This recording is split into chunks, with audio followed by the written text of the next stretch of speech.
Hello students. तो guys आज हम लोग ट्वेल्थ क्लास इकोनॉमिक्स का जो फर्स्ट चैप्टर है इंडियन इकोनॉमी का, Indian economy on the eve of independence, उसके कुछ इंपॉर्टेंट एमसीक्यू आपको करवा रहा हूँ। हम अलग अलग बुक से एमसीक्यू लेंगे और कोशिश ये करेंगे कि आपके बोर्ड एग्जाम से पहले आपको सारी बुक्स के एमसीक्यू साथ ही वीडियोस में आपके साथ डिस्कस कर लिए जाए। ठीक है, चलो स्टार्ट करते हैं। MCQ chapter number 1, Indian economy on the eve of independence. On the eve of independence Indian economy से रिलेटेड जितना भी डेटा था, जो बातें आप लोगों ने पढ़ी, डेमोग्राफिक प्रोफाइल को लेकर, ऑक्यूपेशन स्ट्रक्चर को लेकर, इंफ्रास्ट्रक्चर को लेकर, आपने जो भी चीजें वहां पढ़ी थी, हम उन्हीं सब बातों से रिलेटेड कुछ एमसीक्यू आपसे डिस्कस कर लेते हैं। चलो, first question. In 1947 the growth rate of per capita income in India was 1947 के अंदर जो हमारी पर कैपिटा इनकम की ग्रोथ रेट थी वो क्या थी? 2%, 1.5%, 0.5% या 2.5%? जल्दी से बताओ। ठीक है सर, आप ही बता दें। ठीक, मैं ही बता रहा हूं। तो on the eve of independence हमारी ग्रोथ रेट बहुत कम थी। तो ना तो वो 2% थी, ना 1.5% थी, ना वो 2.5% थी। वो कितनी थी? 0.5%। तो correct answer is 0.5%। Okay, next question. Which industry suffered a major setback due to partition? Partition के टाइम कौन सी इंडस्ट्री को सबसे ज्यादा सेटबैक हुआ, सबसे ज्यादा नुकसान हुआ? आप देखिए जरा क्या क्या दिया था। जूट, सिल्क, आयरन स्टील और सीमेंट, चार इंडस्ट्रीज थी। बताओ कौन सी इंडस्ट्री को सबसे ज्यादा नुकसान हुआ था? क्या सिल्क को हुआ था? नहीं सर। Iron steel? नहीं सर। सीमेंट? नहीं सर। तो किसको हुआ था? जूट को। तो करेक्ट आंसर इज जूट। दो क्वेश्चन हो गए, आगे चलो। साथ साथ लर्न भी करना है आपको, ठीक है।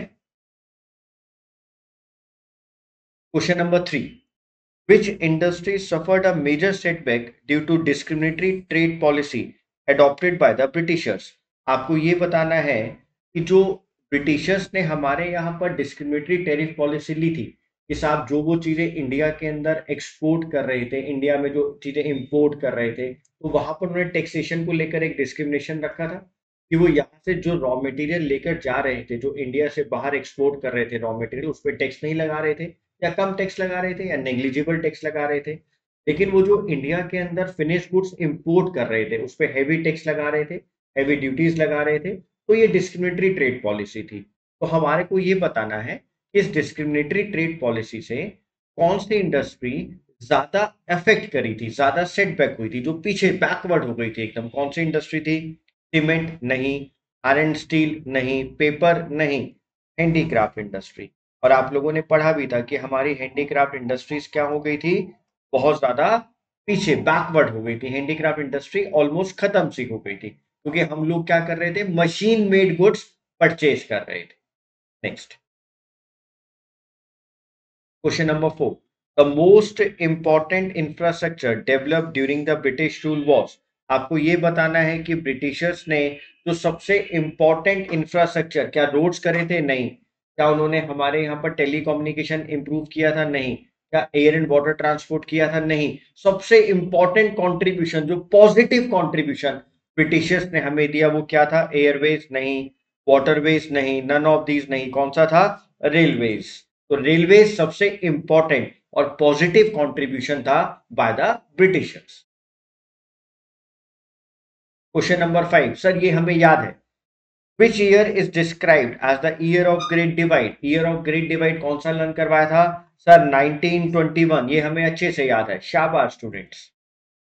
Next, the opening a Swiss canal served as a direct route for ships operating between. जो स्विस कैनाल जो ऑपरेट हम लोग कर रहे थे, जो स्विस कैनाल ने डायरेक्ट रूट दिया था शिप्स को ऑपरेट करने के लिए, बताओ वो कहां से कहां के लिए दिया था? India and America, India and Sri Lanka, India and Pakistan, या India and Britain? Sir India and Britain. Britishers कहां से आए थे? सब ब्रिटेन से आए थे। तो हमारे लिए कौन सा रूट था वो direct route? India and Britain. Correct, आगे चलते हैं। Next, Britishers rule introduce railway in India in the year. Britishers ने कब रेलवेज को इंडिया के अंदर इंट्रोड्यूस किया? ब्रिटिशर्स ने कब रेलवेज को इंडिया में इंट्रोड्यूस किया? 1849 नहीं सर। 1851? 1851 नहीं सर। 1859 नहीं सर। कब किया? 1850 के अंदर। 1850 में ब्रिटिशर्स ने इंडिया के अंदर रेलवेज को इंट्रोड्यूस किया। Next, the main reason for stagnation of agriculture during the British rule was. आप ये बताओ कि हमारे यहाँ पर एग्रीकल्चर था, उसकी स्टेग्नेशन, डेवलपमेंट नहीं हो रही थी, वो स्टेगनेंट हो गया था, रुक गया था एक ही जगह पर, उसका क्या कारण रहा था?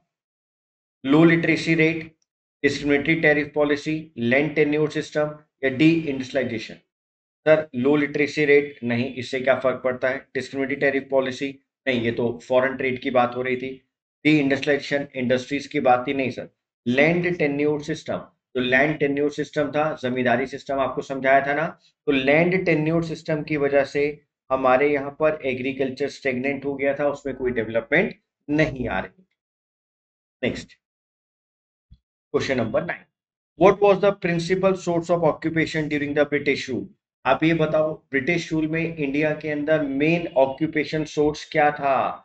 सर माइनिंग बिल्कुल नहीं, मैन्युफैक्चरिंग बिल्कुल नहीं, ट्रेड एंड कॉमर्स बिल्कुल नहीं, क्या था? एग्रीकल्चर। हर कोई बता देगा agriculture is the main occupation.